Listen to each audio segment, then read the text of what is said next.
작년 8월 16억 원으로 최고가에 근접했으며 12월 15억 3천만 원에 거래돼 일반 분양가 총액은 33평형과 37평형이 가장 많은 비중을 차지하는데, 안녕하세요. 데이터 과학으로 부동산 시장과 자산 시장을 분석하는 엑슬리서치입니다.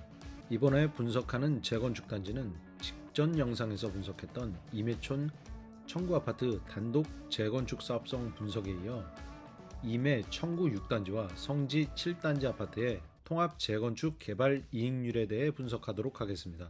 저희 채널에서 꾸준히 분당구 아파트의 단독 재건축 개발 이익률을 먼저 분석하는 이유는 개별 단지의 사업성에 따라 통합 재건축의 사업성이 판가름 나기 때문입니다. 특히 이번 임해 청구 성지 아파트 통합 재건축 단지 사업성 분석 결과는 저희가 단독 재건축을 먼저 분석하는 이유에 적확하게 부합함에 따라 사업성 분석 영상을 끝까지 시청하시면서 확인해 보시기 바랍니다. 영상 시청 전에 구독과 좋아요, 알림 설정 부탁드립니다. 임해촌 청구 6단지 아파트와 성지 7단지 아파트는 1992년에 준공했습니다. 분당선 임해역과 경강선 임해역 초역세권 단지에 위치해 있습니다. 세대수는 청구 6단지가 710가구, 성지 7단지는 304가구입니다. 각각 13개 동과 4개 동이 배치되어 있고 최고층 수는 25층과 18층이며 주차 대수는 청구 6단지가 1019대, 성지 7단지가 269대입니다. 용적률은 각각 174%, 162%, 건폐율은 14%입니다. 2024년 실거래가 상승률은 전용 면적 84제곱미터가 최고가 대비 7천만 원 하락한 마이너스 4.4%를 기록했습니다. 청구 6단지 아파트 32평형 역대 실거래 최고가는 16억 3천만 원이었습니다. 작년 8월 16억 원으로 최고가에 근접했으며 12월 15억 3천만 원에 거래돼 8월 대비 7천만 원 하락한 마이너스 4.4% 하락률을 기록했습니다. 이 조감도는 현재 분당 임해촌 청구 성지 아파트 통합 재건축 추진위에서 2단계 재건축 사업 시행을 진행 중인 계획안입니다. 계획 용적률은 326%에 거의 근접했으며 최고층 수는 47층으로 계획된 것으로 보도되고 있습니다. 다만 저희 엑슬리서치가 이번 영상에서 분석하는 개발이익 추정 재건축 계획안은 임해 청구 성지 재건축 추진위원회에서 진행 중인 계획안과 무관하게 별도로 실수요자를 위해 분석한 사업성 분석안임을 알려드립니다. 임해촌 청구 성지 통합 재건축 아파트 개발 이익은 이전 청구 아파트 분석과 마찬가지로 환율이 하락 안정될 경우와 고환율이 지속될 경우를 가정해 분양 수입과 분담금을 추정하는 방식으로 분석했습니다. 임해 청구 성지 아파트 개발 이익률 분석 목차입니다.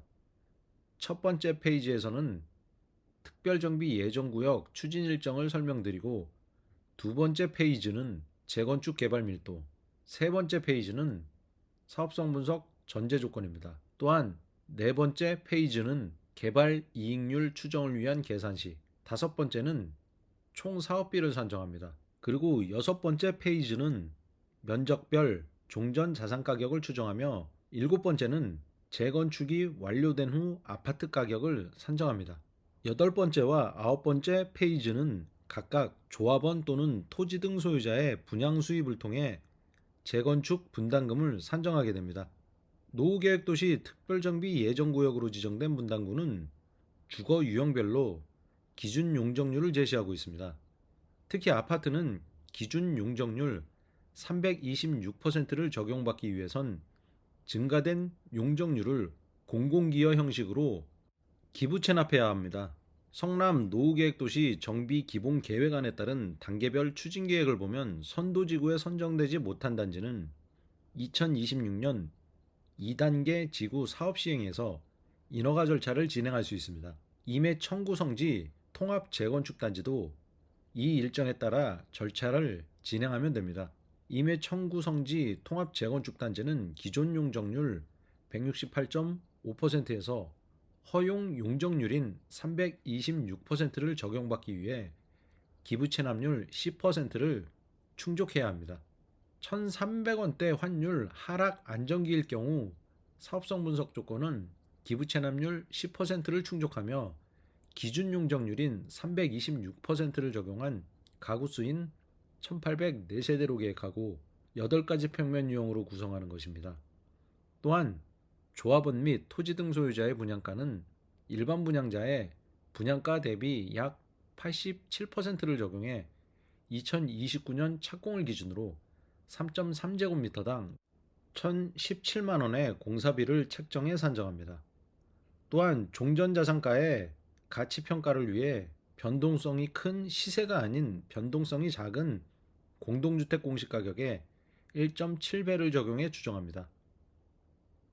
2월 4일 현재 원달러 환율은 1,455원입니다.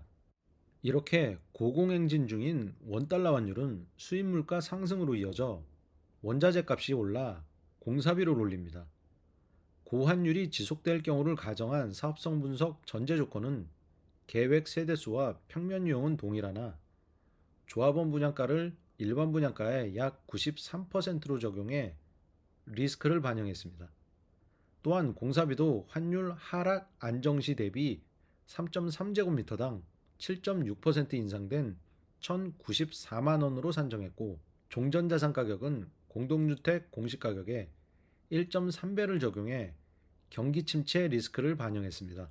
사업성 분석 추정 산식은 비례율과 권리가액, 분담금 또는 환급금으로 나눌 수 있는데 비례율은 곧 개발 이익률을 의미하며 총 수익금액에서 총 공사비 등 총 사업비를 뺀 후 종전 조합원의 자산 추정액으로 나눠서 구할 수 있습니다.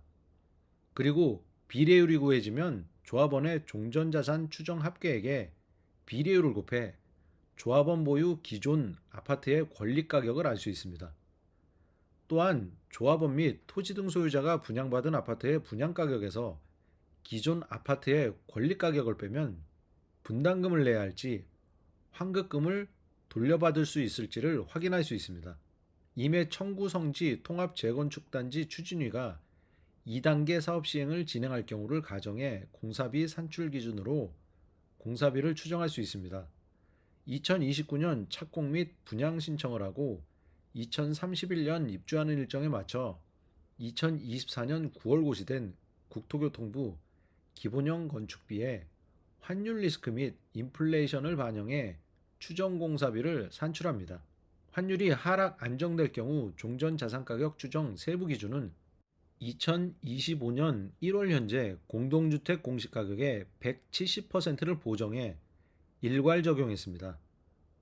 다음은 환율 하락 안정 시 2025년 1월 현재 공동주택 공시가격의 170%를 보정해 적용한 면적별 종전 아파트 가격 추정 집계표로 임해촌 성지 7단지 아파트 평면 유형은 31평형과 37평형 두 가지입니다. 성지 7단지 31평형 168가구의 총 자산가격은 2,510억 원이고 성지 7단지 37평형 자산 총액은 2,210억 원입니다.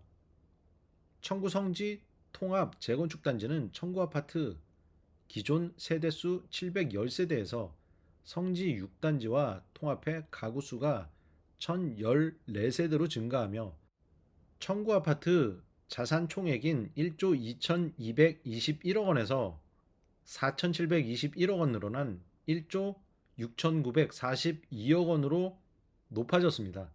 두 번째 종전자산가치 산출 기준은 고환율이 지속될 경우를 가정했으며 종전자산가격 산출 세부 기준은 2025년 1월 현재 공동주택 공시가격의 130%를 보정해 추정했습니다. 다음은 환율 1,450원대가 유지될 경우를 가정한 통합 재건축단지 종전 자산가격 추정액 집계표로 성지 7단지 아파트 31평형 총합계액은 1,919억 원이며 37평형 총합계액은 1,690억 원입니다. 기존 청구 아파트 단독 재건축 시 종전 자산 가격인 9,345억 원에서 성지 아파트와 통합 재건축할 경우 총합계획은 1조 2,956억 원으로 늘어납니다. 기존 청구 아파트 단독 재건축 시 계획 세대수는 1,208세대이며 성지 아파트와 통합 재건축 추진을 할 경우 세대수는 1804가구로 증가합니다. 왜냐하면 성지 7단지 아파트와 통합 개발함에 따라 대지 면적이 2만 제곱미터 늘어나기 때문입니다. 앞선 설명처럼 기존 청구 6단지 세대수인 1208세대에서 통합 재건축 후 1804세대로 증가하며 세대 배분 비율도 변화를 합니다. 청구 6단지 단독 재건축 시 25평형은 16.06%였으나 통합 재건축 후 17.41%로 늘어나며 33평형도 31.95%, 386세대에서 738세대로 40.91%로 증가했습니다. 이렇듯 통합 재건축을 하면 일반 분양자 수가 늘어나기 때문에 사업성이 더욱 좋아집니다. 환율 하락 시 종후 자산가격 추정 산출 결과는 저희 엑슬리서치가 보유한 특허를 기반으로 재건축 기대가격 분석 모델을 통해 추산했으며 조합원 분양가격은 공동주택 공시가격의 170%를 보정해 적용했습니다. 환율 하락 안정 시 조합원 분양가 추정 합계액입니다. 자산가격 합계액이 큰 33평형 분양가 합계액은 7,745억 원이고 51평형은 5,316억 원으로 집계됐습니다. 또한 통합 재건축 단지 분양가 총액은 청구 아파트 단독 재건축 총액인 1조 5,770억 원에서 대폭 늘어난 2조 1,398억 원으로 추정됩니다. 환율 하락 안정 시 일반 분양가 추정 합계액 집계표입니다. 일반 분양가 총액은 33평형과 37평형이 가장 많은 비중을 차지하는데 33평형은 7,474억 원, 37평형은 3,518억 원이며 통합 재건축 일반 분양가 총액은 청구 아파트 단독 재건축 일반 분양가 총액인 1조 2,516억 원에서 5,573억 원 늘어난 1조 8,089억 원으로 집계됐습니다. 환율 지속 상승 시 종후 자산가격 추정 산출 기준입니다. 앞선 환율 하락 안정 시 산출 기준과 마찬가지로 엑슬리서치 보유 특허 기반 재건축 기대가격 분석 모델을 통해 면적별 가격을 추정했고 조합원 분양가는 국토부 공동주택 공시가격의 130%를 보정해 산출했습니다. 고환율 지속 시 조합원 분양가 합계액 집계표입니다. 33평형 조합원 분양가 합계액은 5,488억 원이고 51평형은 3,767억 원입니다. 조합원 분양가 총 합계액은 청구 단독 재건축 시 총 합계액인 1조 1,174억 원에서 3,889억 원 늘어난 1조 5,163억 원입니다. 고환율 지속 시 일반 분양가 총 합계액입니다.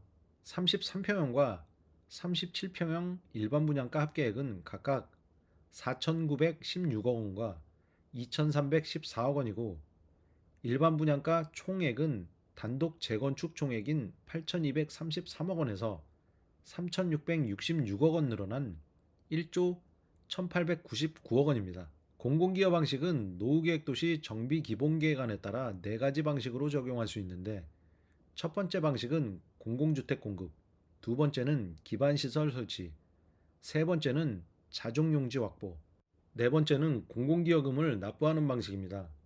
저희가 산정한 비례율은 네 번째인 공공기여금을 납부하는 방식으로 산출했습니다. 공공기여 비율은 용적률 증가분과 연동하는데 기부채납 비율이 10%일 경우 기준 용적률은 326%까지 적용 가능하고 기부채납률이 가장 높은 50%일 경우엔 최대 용적률이 450%입니다. 환율 하락 안정 시 분양 수입 추정액입니다. 종후 자산가격은 2029년까지 인플레이션 및 장단기 금리를 할인해 보정했습니다.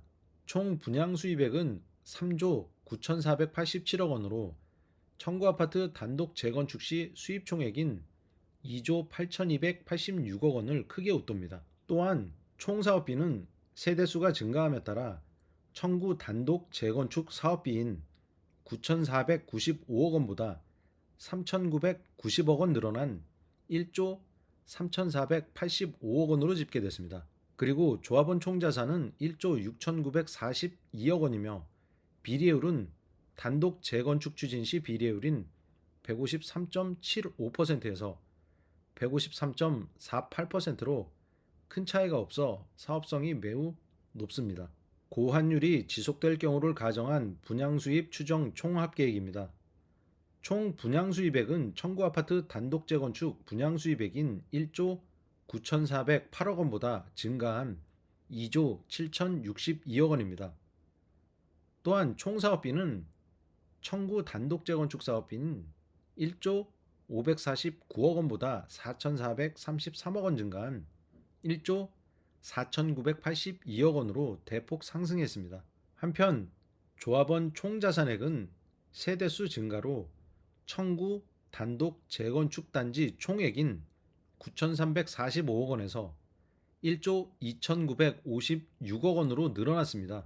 한편 비례율은 93.24%로 단독 재건축 비례율인 94.79%에 비해 낮게 추산됐습니다. 조합원 및 토지 등 소유자 아파트의 권리가액을 산정할 수 있는 비례율로 개발 이익의 규모를 산출할 수 있습니다. 환율 하락 안정 시 비례율은 153.48%로 지금까지 저희가 산출했던 재건축 단지보다 가장 높은 수준을 보입니다. 고환율이 지속 시 임해 청구 성지 아파트 비례율은 93.24%로 추산됩니다. 환율 안정 시 조합원 및 토지 등 소유자의 추가 분담금 등 조합원 분양가 총 합계액입니다. 청구 아파트 단독 재건축 시 평균 분담금은 7,120만 원이며 통합 재건축 시 분담금 평균 금액은 비례율인 153.48%를 적용해 9,745만 원으로 대폭 상향됐습니다.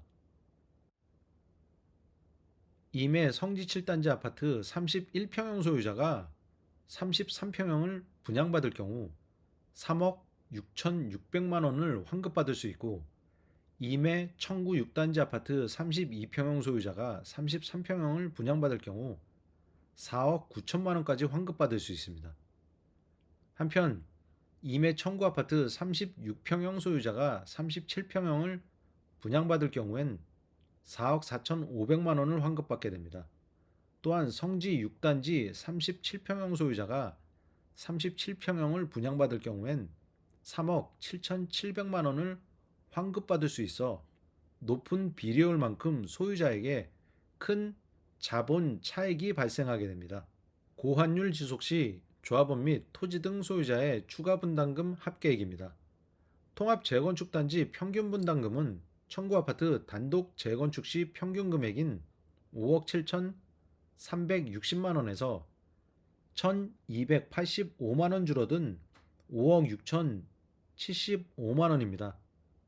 성지 아파트 31평형 소유자가 33평형을 분양받을 경우 분담금은 2억 9,900만 원이고 청구 아파트 32평형 소유자가 33평형을 분양받을 경우 분담금은 2억 4,100만 원가량 추산됩니다. 또한 청구 아파트 36평형 소유자가 37평형을 분양받을 경우엔 3억 900만 원을 부담해야 되고 성지 아파트 37평형 소유자가 동일 평형대 아파트를 분양받을 경우엔 3억 4천만 원을 추가로 부담해야 됩니다. 모두에 설명드린 것처럼 개별 재건축 단지의 사업성이 좋으면 통합 재건축 단지 또한 사업성이 우수해질 가능성이 높습니다. 임해 청구 단독 재건축 시 평균 환급금은 7,120만 원이고 임해 청구 성지 아파트 통합 재건축 시 환급금액은 9,745만 원으로 늘어나게 돼 통합 재건축이 유리합니다. 특히 임해 청구와 성지 아파트는 각각 초역세권에 위치해 있으면서도 통합 재건축 계획안에서 65층 초고층 아파트를 추구하지 않고 중고층인 47층으로 계획하면서 총 공사비가 상대적으로 적게 들기 때문에 조합 또는 토지 등 소유자에게 귀속되는 환급금이 증가한 것으로 나타났습니다. 따라서 분당 임해촌 청구 성지 아파트 재건축 단지에 관심 있는 실수요자들은 환율이 하락 안정되는 적절한 시기에 신중하게 매매를 고려해도 될 것으로 보입니다. 이상 분당에서 가장 재건축 사업성이 우수한 임해 청구 성지 통합 재건축단지 사업성 분석이었습니다. 이 영상이 도움이 되셨다면 구독과 좋아요, 알림 설정 부탁드립니다. 감사합니다.